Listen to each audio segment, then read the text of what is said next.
Grupo Sociedad Civil y Academia presentan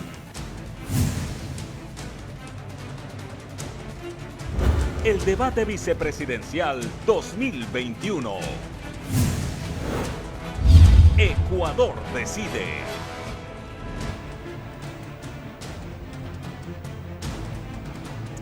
Buenas noches. Les damos la cordial bienvenida al debate vicepresidencial con las organizaciones de la sociedad civil y academia en el marco de la iniciativa de Ecuador Decide. Grupo Faro, junto con la Universidad Casa Grande, la Pontificia Universidad Católica del Ecuador, EDES Business School de la Universidad Técnica Particular de Loja, el Centro de Investigaciones Económicas de la Escuela Politécnica del Litoral, el Comité Permanente por la Defensa de los Derechos Humanos, Global Shapers, el Fondo Ecuatoriano Populorum Progressio, la Corporación Líderes para Gobernar y el Fondo de las Naciones Unidas para la Democracia invitaron públicamente a los dos candidatos a la vicepresidencia de la República a ser parte de un debate ciudadano para conocer las propuestas de cara al proceso electoral de este año. Lamentamos que el lunes 15 de marzo el candidato a la vicepresidencia por el movimiento Creo, el doctor Alfredo Borrero, declinó la invitación debido a compromisos adquiridos con anterioridad. Dejamos entonces la silla vacía para este debate. Sin embargo, con el fin de contribuir al fortalecimiento de la democracia, hemos decidido mantener este espacio, generando un hito histórico para el país, al remarcar la importancia de los debates como un medio fundamental para intercambio de ideas. Es importante mencionar que esta es una iniciativa ciudadana, plural, independiente y apartidista. Empecemos presentando el candidato del perfil Carlos Rabascal, con la información provista directamente por su equipo de campaña. El aspirante es ingeniero comercial de la Universidad Católica de Santiago de Guayaquil, guayaquileño de 60 años. Sus estudios primarios y secundarios los realizó en el tradicional Colegio José Lasalle en Guayaquil y desde joven mostró interés por construir nuevos liderazgos, ocupando cargos de representación estudiantil. Durante 17 años estuvo vinculado a la comunicación a través de sus programas de pensamiento crítico y pulso político, donde se trataba temas relativos al desarrollo del Ecuador. Hasta diciembre del 2017, para formar parte de sus actividades profesionales al frente de su empresa dedicada a la consultoría en gestión estratégica, diseño de política pública, productividad y comunicación. Fue docente de las Facultades de Economía y Administración de la Universidad Católica de Santiago de Guayaquil y de Ingeniería de Sistemas. Ocupó además el cargo de Director de Desarrollo Institucional de la Secretaría Nacional de Desarrollo Administrativo y formó parte del Consejo Nacional de Modernización del Estado. Muchas gracias, candidato, por acompañarnos esta noche. Ana Patricia, muchas gracias, muy buenas noches y felicitaciones al Grupo Faro y a los coauspiciantes que han hecho posible este debate y este conversatorio con la sociedad civil y la academia, que es tan importante, porque una democracia se debe sustentar en la participación ciudadana activa, y el Grupo Faro está en ese ámbito, está en ese rol, y la academia, pues definitivamente es tremendamente importante para incentivar el debate y el pensamiento crítico sobre los temas estructurales, los problemas estructurales que tiene el país, y sobre los cuales tenemos que buscar una solución. Muchas gracias y empezamos entonces primero describiendo la metodología de este encuentro.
Las organizaciones e instituciones promotoras de este debate definieron los lineamientos a través de un análisis riguroso de las temáticas de interés para la ciudadanía.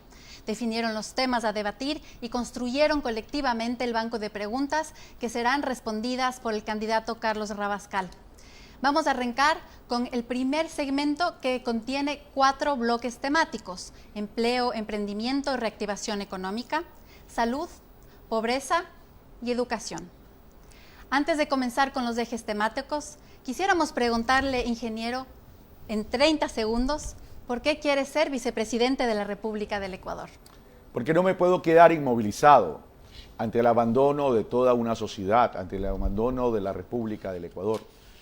Mientras he transitado por la patria ecuatoriana y he recorrido las distintas provincias, las 24 provincias y los 221 cantones, veo la profundidad de la pobreza, pero sobre todo veo la implementación de un modelo de descarte y excluyente. Y en ese sentido, tengo que hacer algo. Y por eso me incorporo a la vida política, no siendo político y no perteneciendo a un partido político alguno, pero por responsabilidad ciudadana. Si en mis discursos y en mi pensamiento digo que hay que activar la participación ciudadana, entonces tengo que dar el ejemplo desde mi pensamiento, pero también con la acción. Muchas gracias. Empezamos entonces con el tema de empleo, emprendimiento y reactivación económica.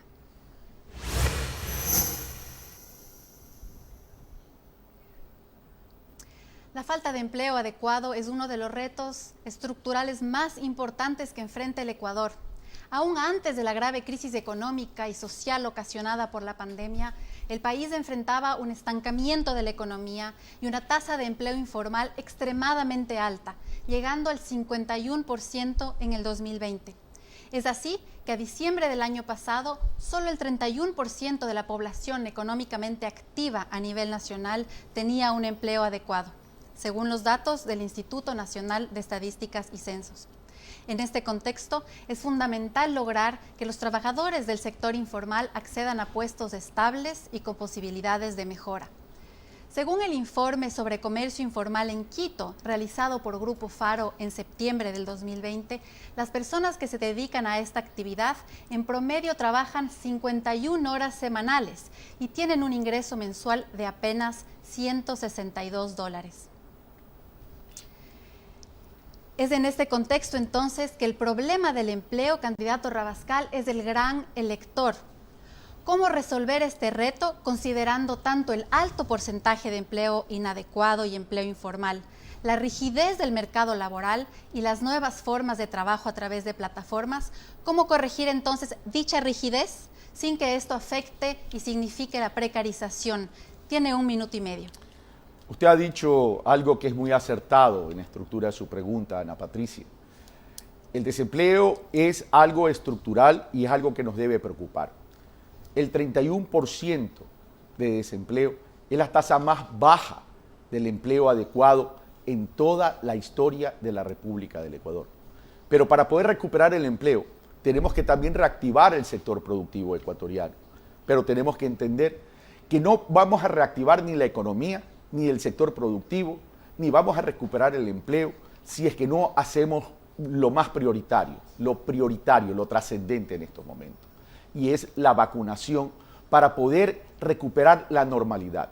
Y en ese sentido hay que emprender una campaña ciudadana, una campaña de sociedad a efectos de poder recuperar la normalidad, en primer lugar. En segundo lugar, nosotros estamos en este momento viviendo una especie de que los seres humanos están perdiendo los signos vitales.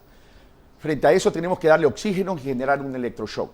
El oxígeno es reestructurar las obligaciones, los pasivos y las deudas de todo ciudadano del sector productivo a bajas tasas de interés, con plazos largos y periodos de gracia. El oxígeno. Y el electroshock, incorporación de recursos monetarios a la economía ecuatoriana para a través de la inversión pública activar la economía privada. Por eso vamos a invertir intergubernamentalmente $3.000 millones. Muchas gracias. Y ahora desde la sociedad civil, para abordar este tema, nos acompaña Camilo Pinzón. Él es director ejecutivo del EDES Business School de la UTPL. Es economista, especialista en desarrollo sostenible y máster en administración de empresas, cofundador y presidente del directorio de la Alianza para el Emprendimiento e Innovación. Es representante además del Ecuador ante la Red Global del Emprendimiento GEN. Presidente del directorio de la Corporación Líderes para Gobernar y representante del Ecuador ante la Red Global de Inversores Ángeles. Camilo es conferencista y consultor internacional en temas relacionados con emprendimiento, innovación, estrategia empresarial, economía e innovación pública. Camilo, muchas gracias por aceptar esta invitación y tienes 1 minuto para tu primera intervención. Adelante. Muchas gracias, Ana Patricia. Un saludo a todo el país en nombre de la UTPL y de todo el sector académico del país y la sociedad civil. Hablamos ahora de la necesidad de reactivación económica, escuchaba de la necesidad de inyectar capital y quisiera empezar yendo un poquito más allá y soñando en qué pasaría al final de su gobierno, cómo visualizan ustedes cuáles van a ser los sectores que van a dinamizar la economía del país, cómo diversificar algo que tanto se ha querido y, sobre todo, cuáles van a ser las propuestas concretas que permitan lograr estos objetivos. Muchas gracias, Camilo. Candidato Rabascal, ahora usted va a contar con 1 minuto para responder a las inquietudes de Camilo Pinzón. Adelante. Encantado, Ana Patricia. La pregunta de Camilo es tremendamente importante, porque la reactivación económica es lo que va a dar el punto de partida para esa recuperación del empleo que hemos hablado. El sector de la construcción es fundamental dentro de ese proceso de reactivación, pero también tenemos que hablar sobre la importancia que va a tener el sector agroexportador, el sector agropecuario, la economía popular y solidaria, el sector rural de la patria ecuatoriana. Y en ese sentido, esos son los ejes, sin considerar que son solo esos, que va a dar esa fortaleza para que la economía comience a recuperarse, comience a estabilizarse y comience a crecer. Pero adicionalmente, nosotros estamos proponiendo crear 800.000 plazas de trabajo. Y esas 800.000 plazas de trabajo están orientadas por esta inversión intergubernamental de 3.000 millones para más líneas de crédito de 3.000 millones de dólares más. Muchas gracias. Ahora, para continuar con esta conversación, Camilo, tienes 30 segundos adicionales para profundizar en la temática. Adelante. Bueno, a pesar de que la economía ecuatoriana ha tenido un impacto de alrededor del 9% en el PIB, hay sectores que han crecido en plena pandemia y demuestran que el Ecuador tiene un rol importante en la economía internacional. Ustedes han planteado muchas propuestas para evitar que los dólares salgan de la economía. Se habla hasta de la cuarentena de los dólares, pero quisiera plantear el tema de una manera distinta. ¿Qué tal pensar de una manera innovadora y pensar que el Ecuador puede ser un lugar donde el mundo quiere depositar su dinero aprovechando la dolarización? ¿Cómo verían ustedes una propuesta de la sociedad civil en este sentido? Y para dar respuesta, candidato, solo para marcar el reloj, 30 segundos adicionales. Muchas gracias. Es que es interesante lo que tú propones, Camilo, porque la economía ecuatoriana no solamente tiene que estar dada por la política pública que proviene del Estado, sino también por la iniciativa en cuanto a la inversión privada. Que los dólares entren en cuarentena, lo que quiere decir es que los dólares tienen que circular en la economía de forma más acelerada.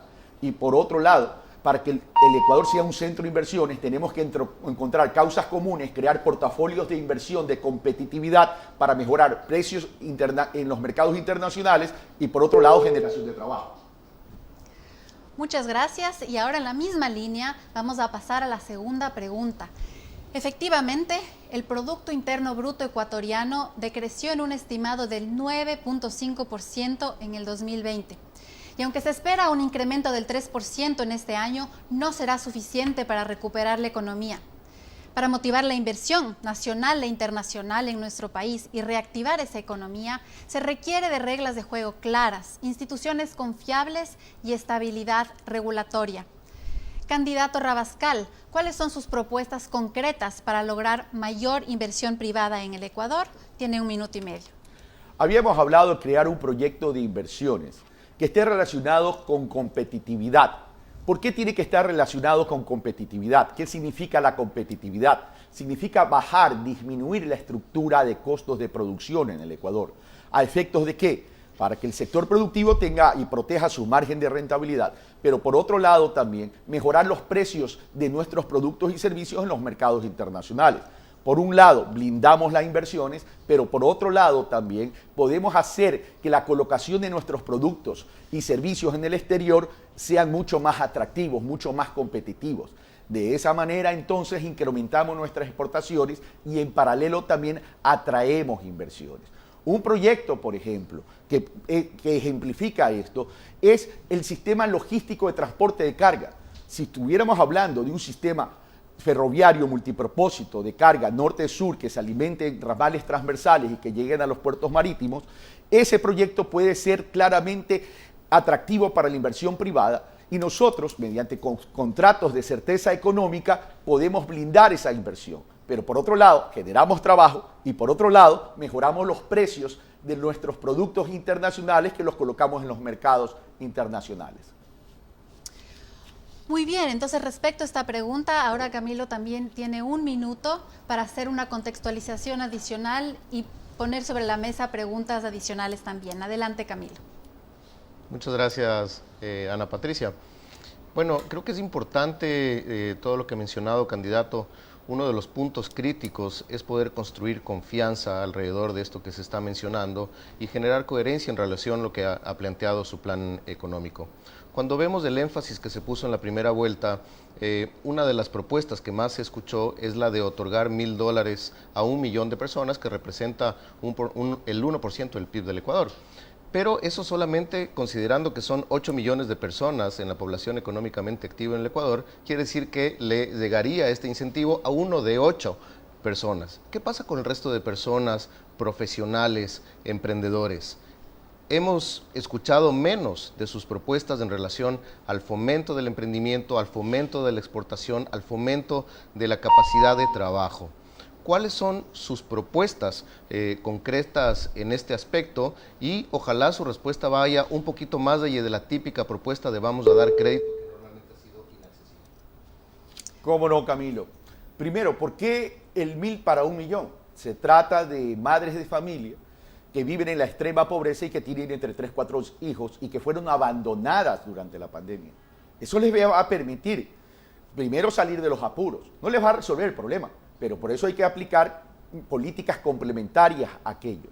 Lo otro, la inversión intergubernamental de $3.000 millones para que articular con los gobiernos autónomos descentralizados en inversión de agua potable, alcantarillado, gestión y manejo de residuos al amparo de la economía circular, vialidad rural, vialidad rural, sistema de electrificación y construcción de canales de riego. ¿Eso qué hace? Inversión pública que permite la contratación con el sector privado y permite la contratación con trabajadores.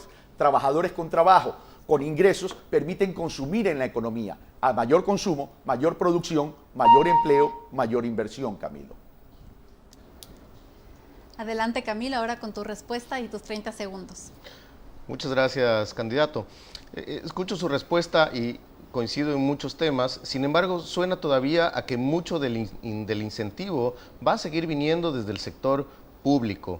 ¿Cuál va a ser el rol del sector privado? ¿Cómo dinamizarlo? Y un tema más adicional, ¿cómo potenciar la relación universidad-empresa para que se conviertan juntos en un motor del desarrollo y no todo el peso recaiga en inversión pública en un país que está altamente endeudado?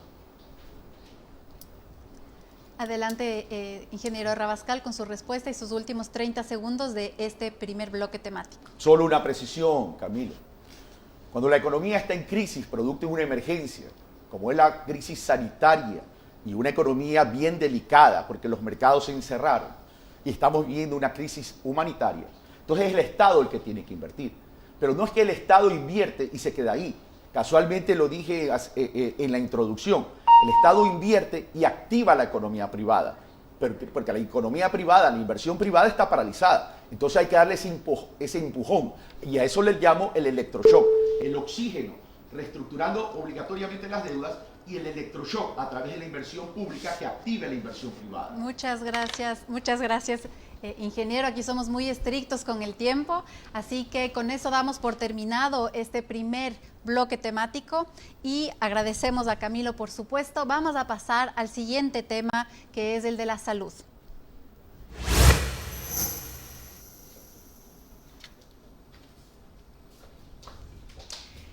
Ecuador enfrentaba incluso antes de la pandemia importantes retos en cuanto a la cobertura, acceso y calidad de la salud pública. En cuanto al presupuesto destinado a la salud, en el 2017 se asignó el 11% del presupuesto general del Estado a este sector. Esta cifra, sin embargo, se redujo de manera importante en los siguientes años, alcanzando el 8.5% en el 2020. Solo tras la fuerte crisis sanitaria que hemos vivido, la cifra aumentó a 13% del presupuesto general del Estado en el 2021. A esto se debe sumar que en el país no se cumple con los estándares mínimos recomendados por los organismos internacionales. Por ejemplo, la Organización Mundial de la Salud recomienda una tasa de 2.7 camas por cada 1.000 habitantes. En el Ecuador se registran 1.4 camas. Y el país cumple la tasa mínima de 23 profesionales de salud por cada 1.000 habitantes solo en el caso de médicos. Para obstetras, enfermeros y otros se registran déficits importantes. Las consecuencias negativas del cúmulo de estos factores han sido dramáticas durante la pandemia. Es así que en el 2020 se registraron 40.000 decesos más sobre aquellos que se contabilizaron en el 2019. A pesar de esto, Ecuador tiene una de las tasas más bajas de vacunación en América del Sur. Por otro lado, 1 de cada 4 ecuatorianos no tiene acceso a ningún servicio de salud y menos de la mitad de la población está cubierta por algún tipo de seguridad social. Vamos entonces a la primera pregunta del tema de salud. La pandemia ha visibilizado el débil sistema de salud pública que se torna aún más frágil por la alta fragmentación del mismo. Ingeniero Rabascal, ¿cómo lograr un sistema de salud integrado y cómo garantizar la cobertura universal de salud? Para este tema hemos invitado a Ana Lucía Torres, que es directora del Instituto de Salud Pública de la Facultad de Medicina de la Pontificia Universidad Católica del Ecuador. Ana Lucía Torres es socióloga con una especialidad en salud internacional y una maestría en estudios de género. Se ha acercado a la salud desde el punto de vista de los determinantes sociales y tiene amplia experiencia en el sector de la salud pública, desde el 2013 en el campo de la promoción de la salud e igualdad. Ha sido docente de posgrado en la Universidad Andina Simón Bolívar y la Flaxo Ecuador, y sus temas de investigación son los de sistema de salud pública, políticas públicas, nutrición y desigualdades. Empezamos entonces con respecto al tema de la salud y cómo hacer que este sistema fragmentado funcione. Candidato Rabascal, tiene 1 minuto y medio. En el tema de la salud pública hay que entender y aprender las lecciones que nos deja el COVID-19. La necesidad de tener un Estado fuerte, eficaz, eficiente, oportuno y solidario en este tema de la salud pública. Y lo vimos en el COVID-19 el año pasado, en los meses del pico más alto. Pero el gobierno disminuyó el presupuesto de la salud, despidió 6.000 operadores de la salud, a los cuales nosotros vamos a restituir. Pero hay que pensar en un modelo de salud pública que complemente el proceso, es decir, una salud comunitaria, preventiva, familiar, para educar a los ciudadanos y ciudadanas en términos de cómo tienen que tener los hábitos y comportamientos adecuados desde la nutrición, por ejemplo. Y esta nutrición tiene que partir desde la primera infancia. Luego, centros de atención médica de primer nivel y de segundo nivel, con presencia territorial, lo cual permite no solamente tener una salud presente, sino territorial, que es fundamental, y centros de emergencia, que los sectores rurales siempre lo reclaman. Y centros de hospitales y hospitales con especialización, pero aquí tenemos un problema, un déficit de especialistas, Por tanto, tenemos que recobrar el programa de becas para que nuestros operadores de la salud, nuestros médicos, también tecnólogos, también enfermeras, puedan acudir a especializarse y a encontrar esas especializaciones para que progresivamente ir cubriendo esas brechas existentes. Muchas gracias. Y ahora vamos a dar paso a Ana Lucía de la Pontificia Universidad Católica del Ecuador, que tiene 1 minuto para realizar su intervención. Adelante, Ana Lucía. Muchas gracias, Ana Patricia. Buenas noches, candidato Rabascal. Como se ha mencionado, el sistema de salud ecuatoriano es altamente fragmentado.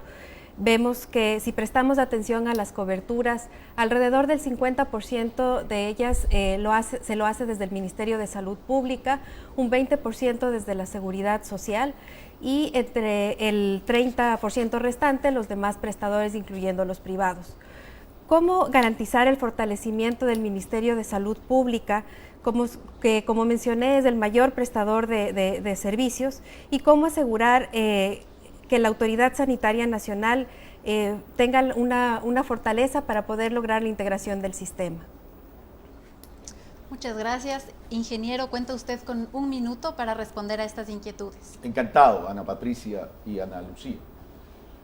A ver, no se trata de fortalecer la red del Ministerio de Salud Pública.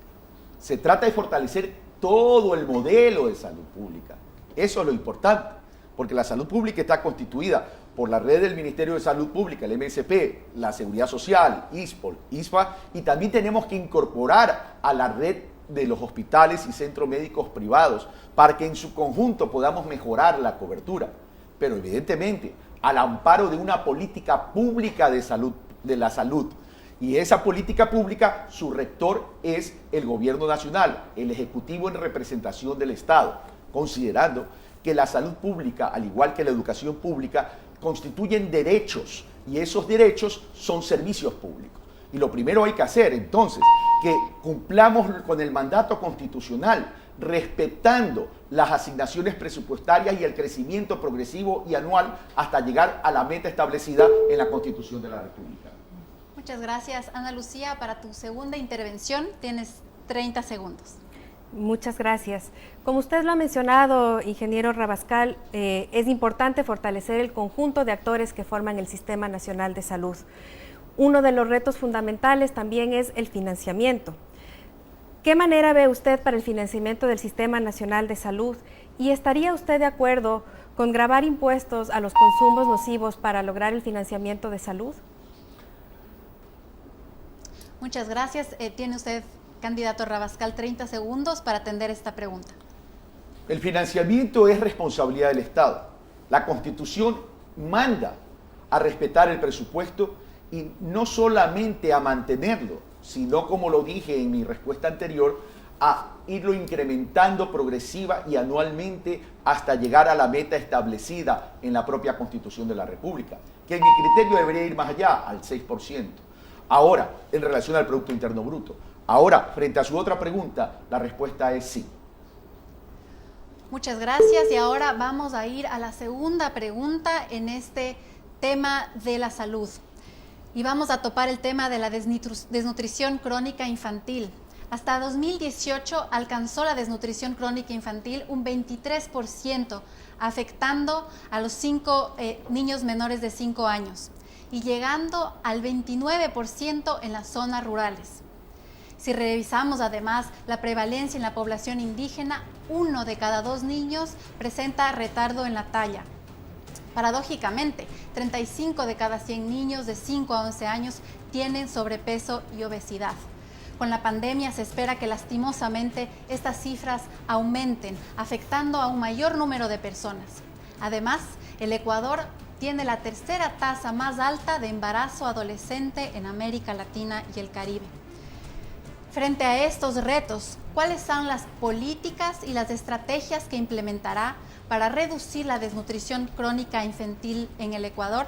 ¿Y qué será diferente a las acciones llevadas en los últimos años que no han logrado tener un impacto deseado? Por favor, tiene 1 minuto con 30 segundos. El tema de la desnutrición infantil es un tema que merece la concentración y el esfuerzo de toda la sociedad ecuatoriana. Los primeros 1000 días del neonato son tremendamente importantes para desarrollar la capacidad cognitiva de aquellos seres humanos, que no lo mencionó usted, Ana Patricia, pero eso es un elemento tremendamente importante, porque está relacionado con el desarrollo del ser humano, pero también está directamente involucrado con los indicadores de pobreza en el Ecuador, producto de políticas excluyentes, producto de políticas del descarte. Por tanto, tenemos que promover políticas que incentiven el consumo de la leche materna y también la creación de centros de desarrollo infantiles para poder mejorar no solamente la capacidad y habilidades motrices del infante, sino también en cuanto a su manera de ir desarrollando su propio pensamiento. Pero por otro lado, tenemos que entender también que el efecto de la desnutrición infantil en la economía nacional representa 4.000 millones de dólares, es decir, el 4% del Producto Interno Bruto. Miren, si tuviéramos políticas de prevención y no necesitamos ir a la corrección, todos los recursos monetarios, financieros, económicos que liberaríamos, no para no usarlos, sino para invertirlo en investigación genética que necesita la ciencia y la medicina. Vamos a pasar ahora a la primera intervención de Ana Lucía, que cuenta 1 minuto en este tan importante tema sobre la desnutrición infantil. Adelante, Ana Lucía. Muchas gracias, Ana Patricia. Los datos que nos acaba de mencionar Ana Patricia realmente son escalofriantes.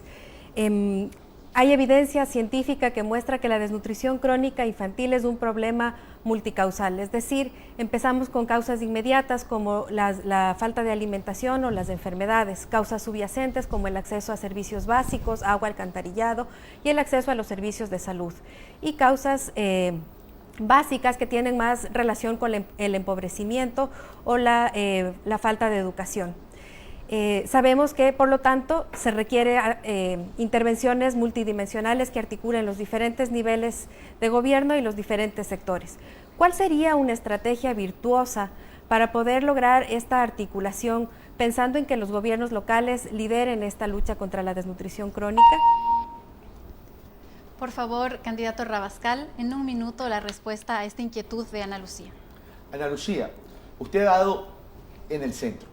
Los gobiernos autónomos descentralizados se tienen que incorporar en esta política, estrategia y acción. No solo es el gobierno central, pero aquí hay que hacer un trabajo conjunto de articulación pública-pública y también pública-privada. Y en ese sentido, entonces, uno, estableciendo políticas de establecimiento de una salud comunitaria, preventiva y comunitaria y familiar, ¿a efectos de qué? De reducir los indicadores de morbilidad por malos hábitos y comportamientos, por un lado.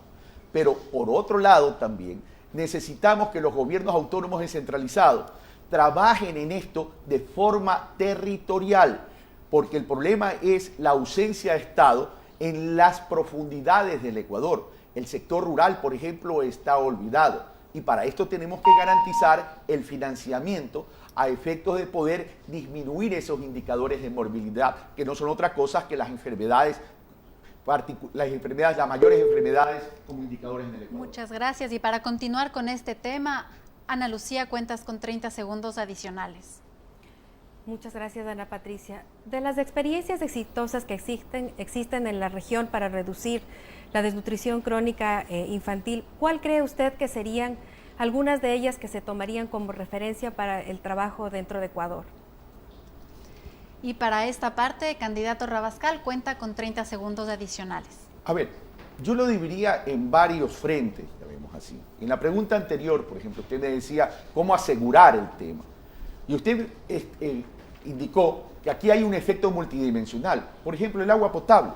El 50% de las ciudades en el Ecuador tienen problemas de agua potable de calidad, alcantarillado y gestión de manejo de residuos.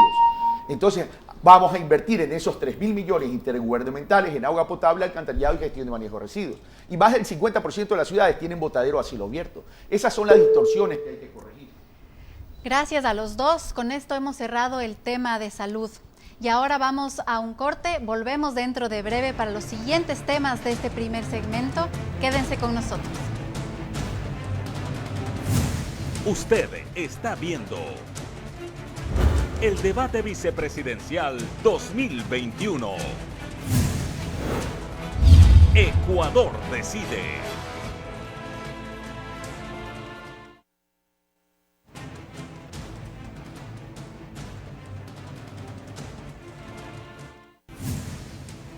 Continuamos.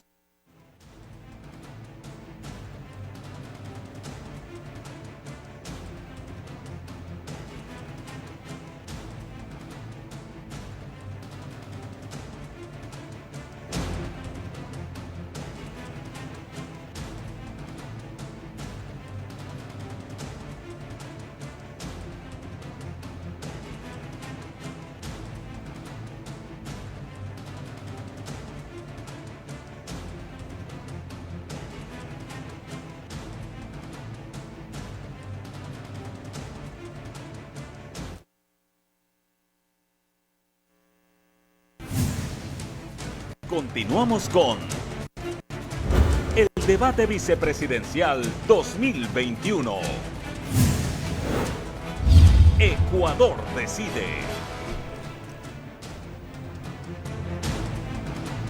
Y entramos ahora al último segmento de este encuentro. En esta oportunidad vamos a abordar los temas que no se lograron profundizar en los segmentos anteriores y topar temas adicionales que son fundamentales para la gobernabilidad del siguiente gobierno. Empezamos entonces, ingeniero Rabascal. Yo quisiera preguntarle, ustedes como movimiento político han cuestionado la constitucionalidad de la consulta popular y el referéndum del 2018. Sin embargo, de los 16 movimientos y partidos políticos que se registraron en el Consejo Nacional Electoral para hacer campaña por el sí de esta consulta popular, 2 de estas organizaciones, Centro Democrático y Fuerza Compromiso Social, se registraron en el CNE e hicieron campaña por el sí, que usted y su movimiento no auspiciaron. ¿Cómo entonces cree que exista coherencia entre los movimientos que ahora auspician su candidatura y estas posturas que fueron registradas en el CNE no hace mucho tiempo?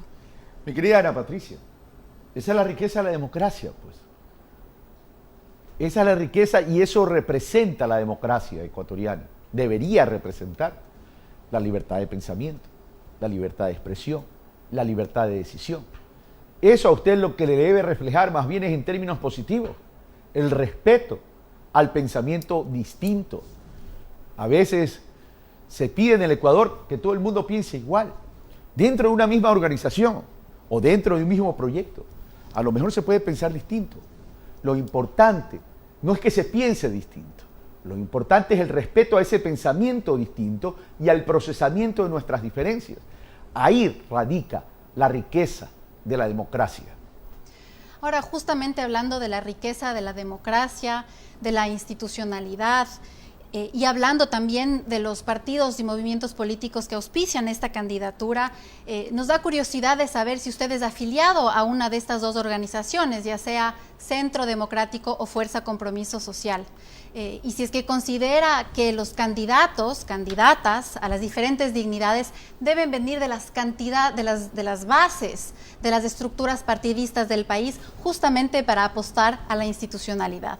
No soy afiliado ni a Centro Democrático ni a Fuerza Compromiso Social, como tampoco he sido afiliado al partido del gobierno anterior, que luego pues se lo secuestró y se lo llevaron a otro lado. Soy independiente.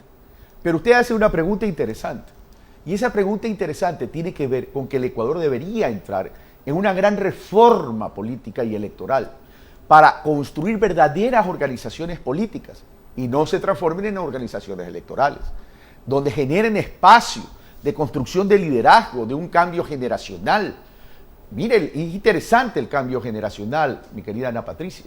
Nuestro candidato a la presidencia de la República, Andrés Arauz, es nacido de una visión política, tiene el ADN de la Revolución Ciudadana, tiene 36 años y él, a lo largo de su accionar político, ha demostrado que los jóvenes de la patria ecuatoriana están capacitados para generar un cambio y una verdadera transformación en el Ecuador. Por eso es que yo invito a votar por Andrés Arauz, que va a hacer un excelente gobierno, porque tiene una visión distinta de cambio y transformación a partir de la movilidad social. Y eso es fundamental. Él piensa en los territorios ecuatorianos, él piensa en las 24 provincias, en los 221 cantones de la patria ecuatoriana, él piensa en el ser humano como importancia en aquello que dentro de la visión progresista significa poner al ser humano por encima del capital. Por eso es que yo acepté ser también binomio de Andrés Arauz, porque veo y observé y estoy convencido que Andrés está tremendamente capacitado para gobernar el Ecuador.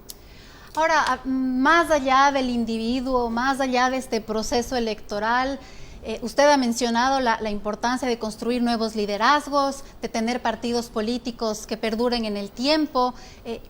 Específicamente con respecto a usted, a su movimiento, ¿qué rol va a jugar? ¿Se va a crear un nuevo partido? ¿Se va a continuar con estos 2 partidos en alianza? ¿Cómo promover un espacio que sea más de largo plazo y que fortalezca estos procesos democráticos?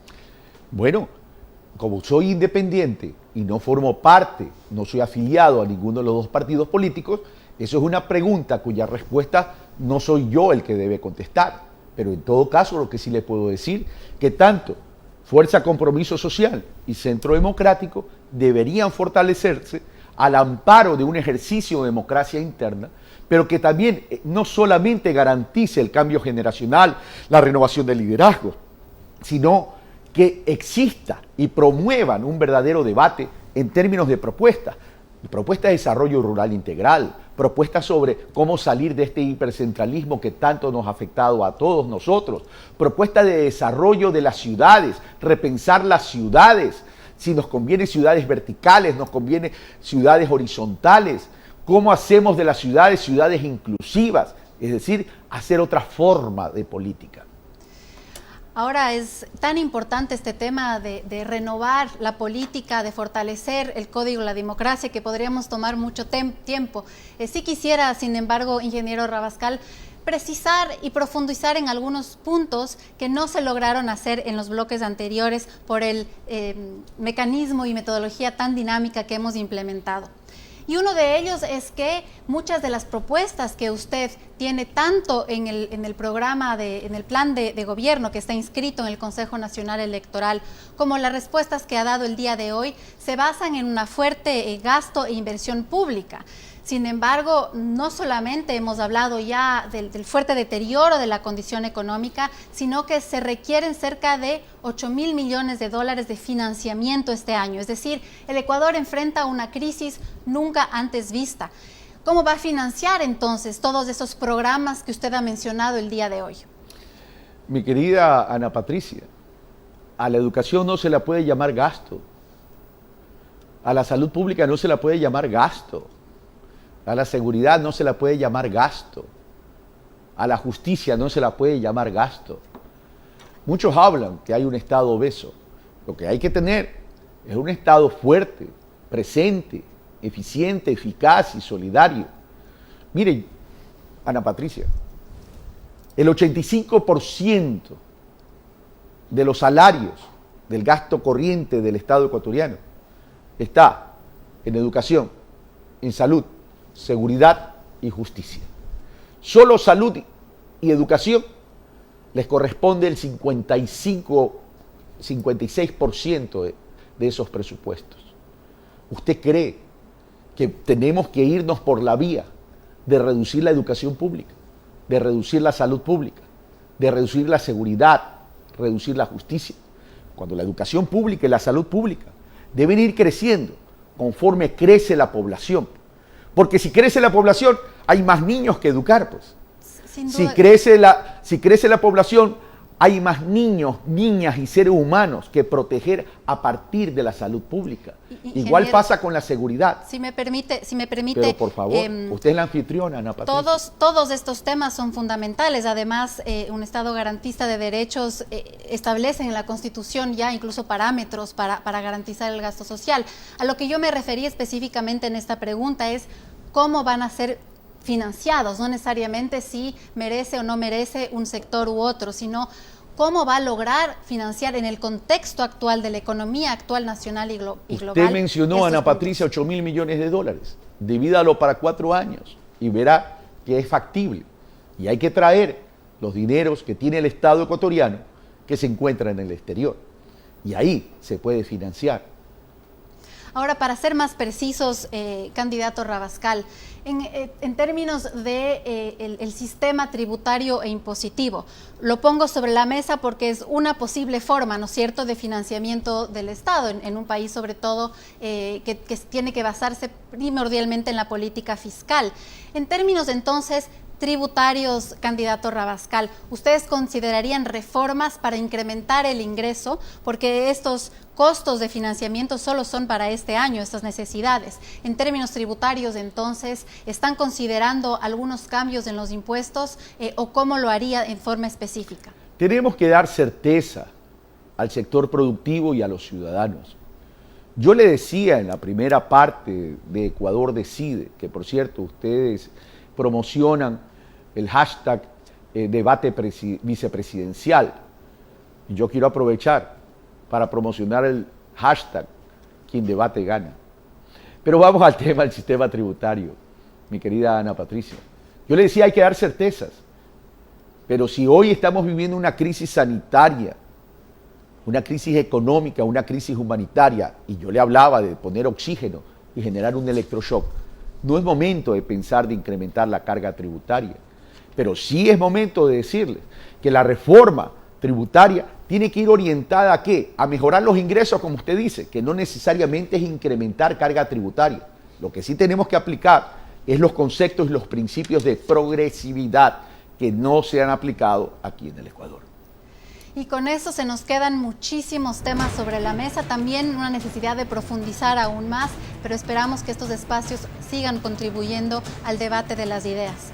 Ingeniero Rabascal, le agradecemos y tiene 1 minuto para dirigirse a los ciudadanos y ciudadanas ecuatorianas. Adelante. Primero, gracias Ana Patricia por esta invitación a este debate vicepresidencial, porque es importante que los distintos candidatos que aspiran a gobernar al país, ya sean estos candidatos a la presidencia de la República, ya sean estos candidatos a la vicepresidencia de la República, puedan conectarse con la sociedad civil.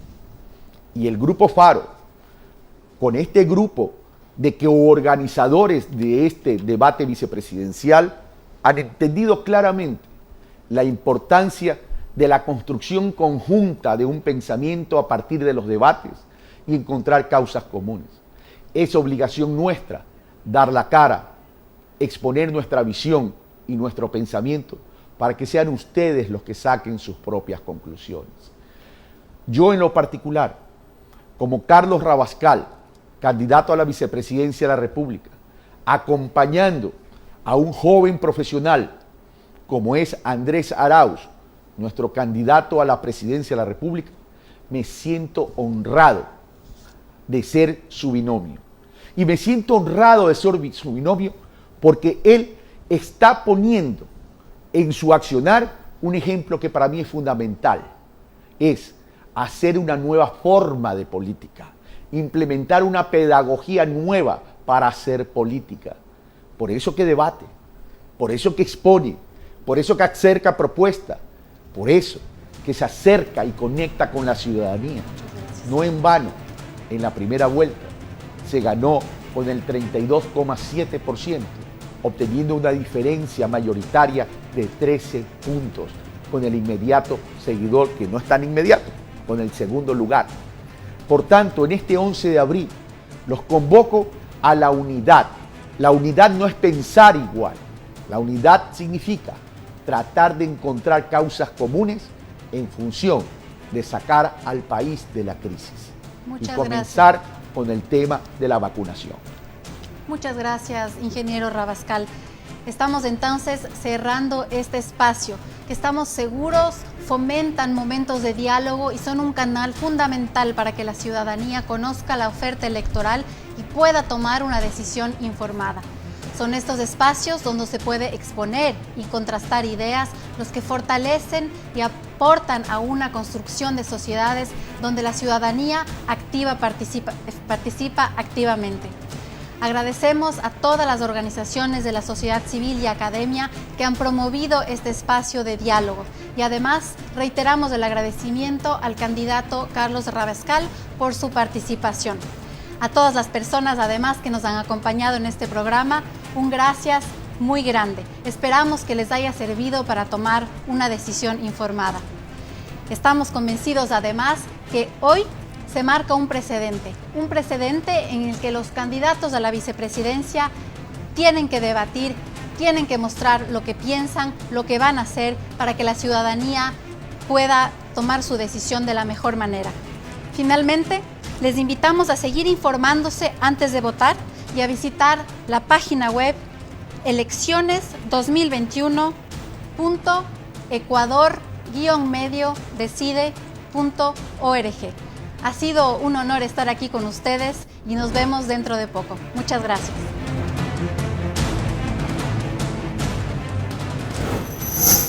Grupo Faro y organizaciones de la sociedad civil y academia presentaron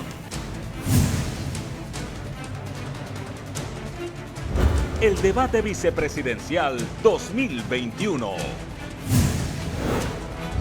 Ecuador decide.